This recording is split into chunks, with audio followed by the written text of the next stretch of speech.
今回は23歳女性、フェイスラインのもたつきが気になる。だけど脂肪筋はしたくない。ということで、糸リフトのみで改善を図っていこうと思います。糸リフトっていうのは、トゲ状の返しがついた糸を顔のスマスという筋層の上に入れていき、顔のたるんだ部分を引き上げるために行われます。若い人はたるみが少ないので、積極的にお勧めすることはあまりないですけど、適用のある方などはいい施術になると思います。あと今後の予防にもなるので、そこもいい面ですね。大体の人が気になるのは、このほうれい線とマリオネットライン、そしてこのフェイスラインの部分ですね。こういったところに何本か糸を入れていき、全体的に引き上げることができます。それでは実際の施術風景、ビフォーアフターを解説していこうと思います。まず、麻酔をしていきます。糸リフトの施術で使う麻酔は、小気麻酔と局所麻酔が基本になります。局所麻酔をあまり入れすぎると、術直後が腫れすぎるので、少量にしていますね。こうやって歯乳部とその周りは多めに入れています。その後こうやって糸リフトの入れるところの穴を開けて、その中にも麻酔をしていきます。この麻酔の量もあまり入れすぎないようにしてますね。さあ、糸を入れていきます。今回使うのはアンカープラスという PDO の糸2本とアンカーデラックスダブルという PCL の糸2本を入れていきます。まずアンカープラスです。今入れているのがこちらでフェイスラインの比較的軽い部分を引き上げていきます。入れる層はさっきも言ったようにスマスでいうパイプなんかで顔のたるみに有効な筋肉層がスマスなんですけど、その上に入れていきます。若い人だと組織がしっかりしていることが多いので、ちょっとこうやってつっかえることもあるんですけど、スーッと入る層があります。そこを狙っていきますね。でやっぱり若い人だと硬いことが多いんですけどね、こうやって一本一本丁寧に入れていっています。今次に入れようとしているのがアンカーデラックスダブルスっていう糸になります。ここも麻酔をしてから入れていきます。麻酔の量はほどほどですね。なのでちょっと麻酔の量少なめなので痛みは若干感じることが多いと思うので、もし痛みを感じる、痛みが強いっていう場合は麻酔を足すので言ってください。でアンカーデラックスダブルを入れていきます。こめかみから頬と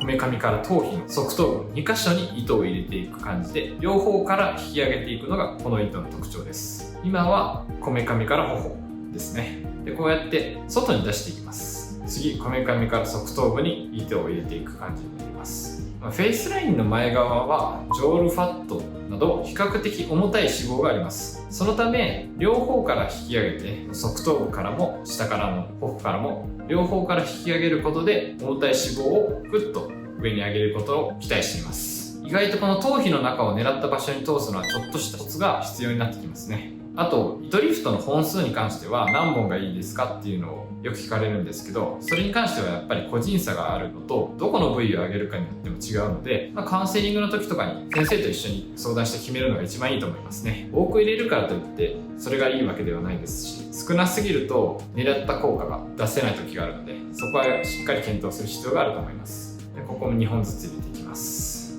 しっかりこの頭皮の中のどのところを通すかっていうのは大事ですね。この側頭部のあたりって意外と血管とかもあるので、そういったものも注意しながら行っています。今全部糸が入りました。糸を入れたら引き上げを調整していきます。あまり引き上げすぎても引き連れの原因になりますし、引き上げすぎなくてもあんまり変わってないなっていう風になるので、微調整が必要です。これ微調整した後1回僕はいつも見てもらってから切るようにしてます。もう今切って、あとは糸がちゃんと埋まっているかを確認して最終確認です。これが一通り流れになりますね。でこれが術前術後の写真です。1週間後なのでまだ腫れはあるんですけど、かなりフェイスラインがスッキリしているのがわかると思います。フェイスラインの厚み感も改善していますね。かなり綺麗になりましたよね。はい、ということで今回は糸リフトについて施術風景と術前術後の写真を見ながら解説していきました。糸リフトはあくまでもメンテナンスで行うっていう感じで捉えて大丈夫だと思います。なので一度に高額な金額を支払って行うものではなくて、定期的に行うっていうのが将来のたるみ予防とかにも大事になってきます。さらに一度たるんでしまった皮膚はもう元には戻らないので、そういった場合は糸リフトではなくて切るフェイスリフトを検討する必要もあると思います。糸リフトに関してはモニター募集もあるので、興味がある方は下記概要欄からご連絡ください。それでは今後もこういった解説動画を投稿していこうと思うので、よかったらチャンネル登録といいねよろしくお願いします。それでは。